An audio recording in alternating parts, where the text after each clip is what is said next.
one point, Cloud9 was 9th place in the North American LCS. They finished regular season in 7th, 2 reverse sweeps and a bunch of playoff runs, and their run ends. But here on your screen is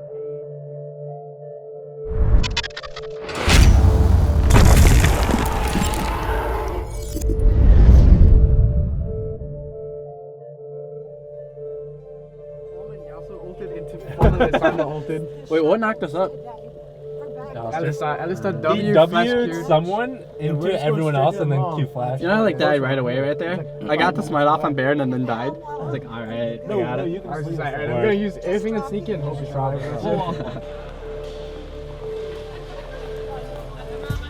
All we have to do is win one game next week, and we're guaranteed into the next round. 7 American? 2 of them? I think we'll be able to make it to England. I think winning one game is definitely something we can do after winning 3. I think it'll definitely be harder this week just because we have 2 purple sides, and I think purple side has a big disadvantage in picks and bans. So if you're purple side, you basically have to ban like Gangplank, Mordekaiser, and possibly Lulu, and that takes up all your bans, so you don't have any freedoms on your ban. Having that issue of pick and ban makes the game harder. Well, I would say that going into the next round, we definitely can't be like, oh, we're better than these guys. We need to just make sure we come out with a strong strategy and we execute as well as possible.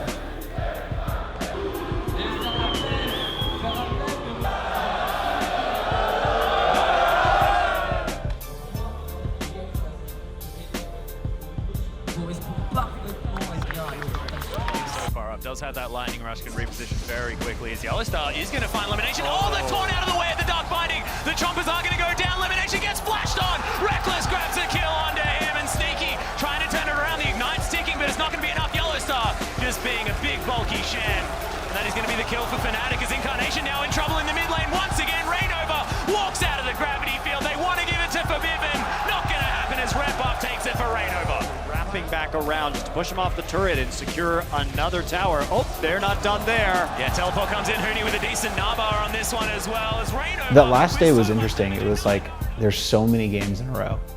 The entire day for that specific day was different than all the rest of Worlds before because we have 3 matches in one day. I really want to have good conditions for my players, and it's stressful like when you're in a different location and the culture is different and the place is open at different times. So it was a bit more stressful than usual to get them ready for the game. High making his way and looking for Yellowstar, but it's pretty tanky. There's the flash kick as Lemonation's trying to pick this one up. Shadow Dash comes out, another Q lands, exhaust immediately onto High. The binding dodged by Yellowstar, gets through the base gate. High still wants it, misses the Q, has to get out but can't. It's going to walk towards the inhibitor turret. The optimism rocket. Baby rocket doesn't find him. Casually lists to the left, I believe is what you call that maneuver. Reckless, he's trying to answer this one. Stand United. Yellowstar with the plays for Bivin.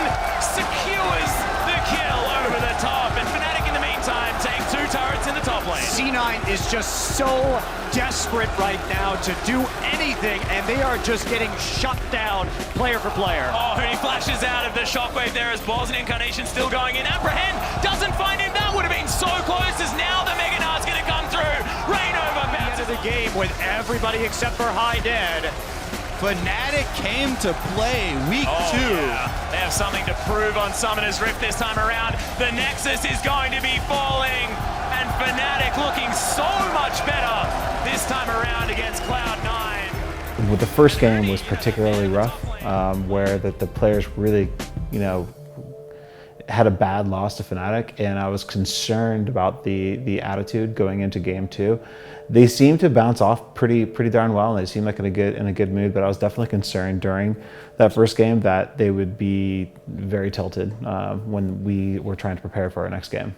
C9, they saw the freeze coming into the top side. Sneaky grabbed. Yeah, there it is. The Chompers come down as well. Nice unbreakable from Lemonation, but takes the Lantern to try and get round to the other side. Albus gets stunned up. Arn flashes forward. The last auto attack calculated right there for the Jinx. And Lemonation is going to die for the double. Arn is getting huge in this game already.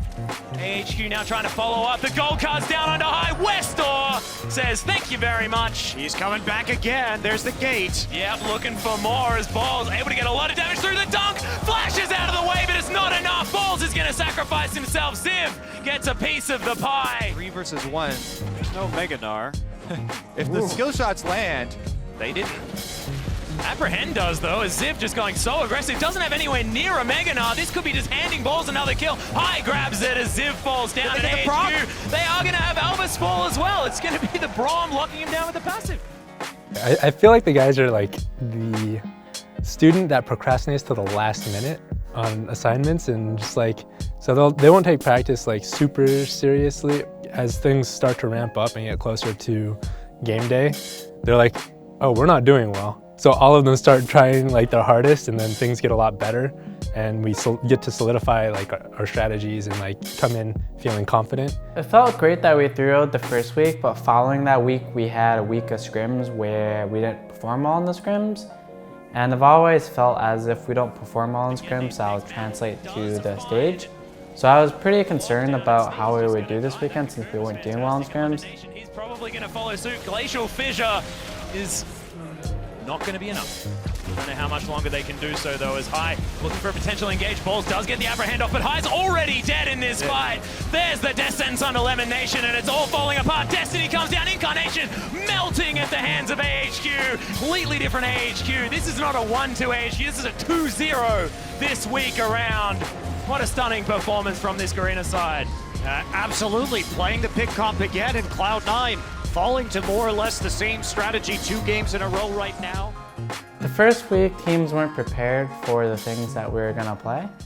And coming into the next week, the entire group had over a week to practice to figure out new things to do and different strategies. A lot of damage to the top side of the map. It's going to be a very low turret, but into the mid lane. Incarnation's dead. The Event Horizon comes up. Kakao gets one more to attack. Apprehend into the wall means he's stunned. Ball sidesteps and dunks to get one on the board for Cloud9. Still having their own mid to fall back on. Kitties gets caught and apprehended backwards. Fate's called back to time. And that's a jumper! Boom! Incarnation gets the objective because people can wait vision control around that. Flash engage. Goodbye. Good Zonia's there, and here comes Kitties as well to lock up the team for a little bit more. There's plenty of time here, and they've got to run and run away. Invictus looking pretty good, but you're still seeing balls to rejoin this fight. 2 kills already for Invictus. Another lockdown of this. Darius, not long for this world. A double kill for time. I'm not sure if my teammates felt extra pressure or anything. All I know is the year before and the year before that, we were NA's hope anyway. Like season 3, we went into it, that was after our 25-3 split, I believe, where everyone just basically said that we're the hope of NA, we're gonna like finally do well at Worlds. And then the next year is like the same thing, it's like us and TSM, the hope of NA, etc. It's just cleaning this battle up. 1 kill back for Incarnation, but the stun is 1 spell away from landing. This Vhagar refuses to be stopped. Can he get away with this?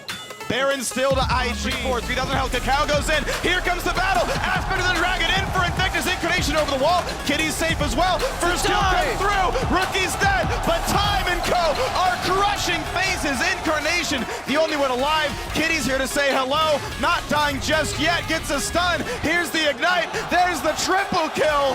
Kitties on support cannon gets 3. On to the Nexus turrets, and Invictus Gaming pick up a win against Cloud9.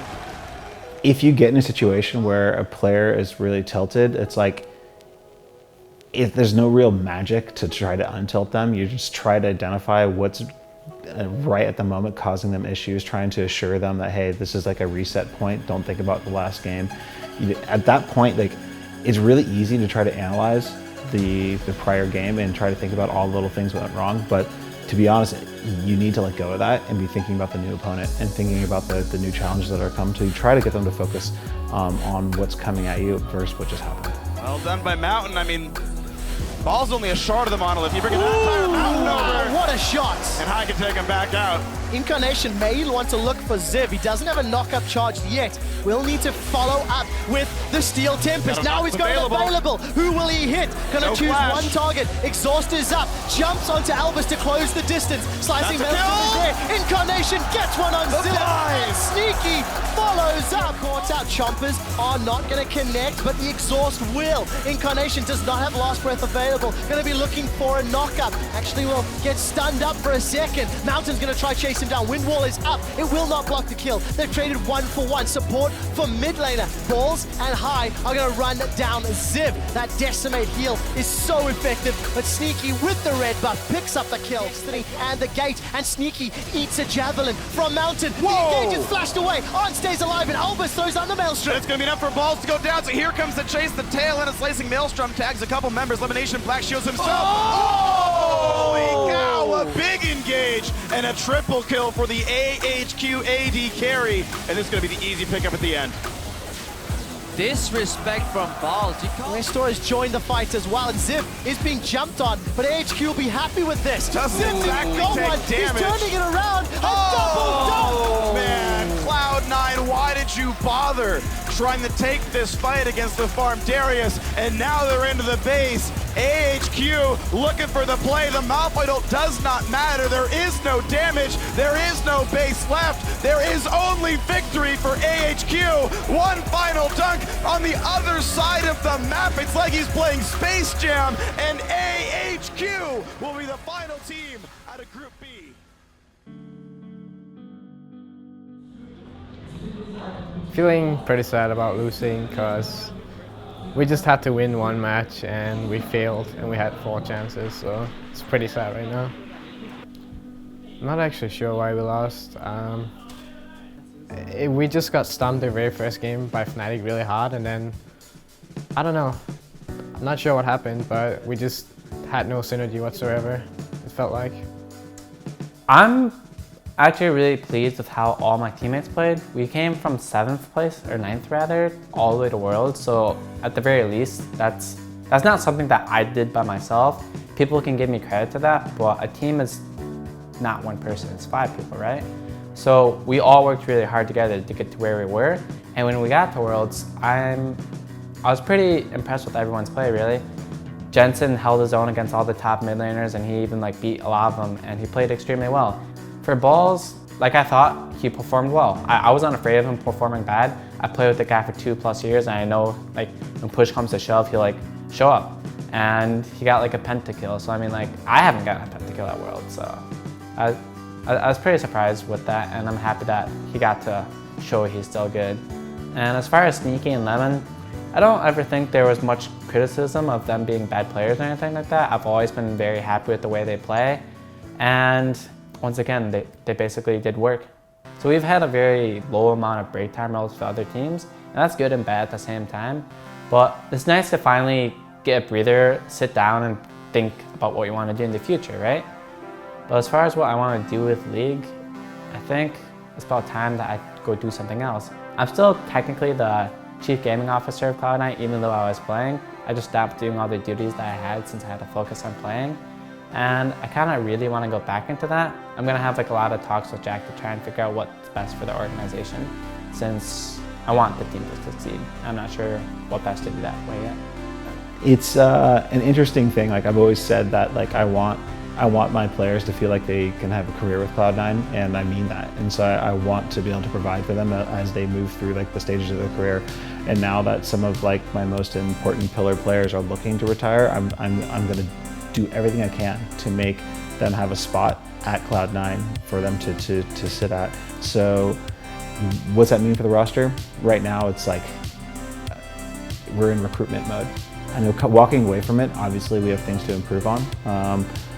I feel that the organization as a whole is in a better position than where we were before. So I still feel confident about going into next season that we're going to be able to take the momentum that we had here at the end of the split and make a strong go at 2016.